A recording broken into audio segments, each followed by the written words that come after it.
किसी मतवाली ने हमें खत लिखा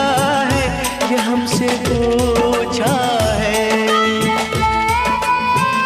किसी की सांसों ने, किसी की धड़कन ने, किसी की चूड़ी ने, किसी के कंगन ने,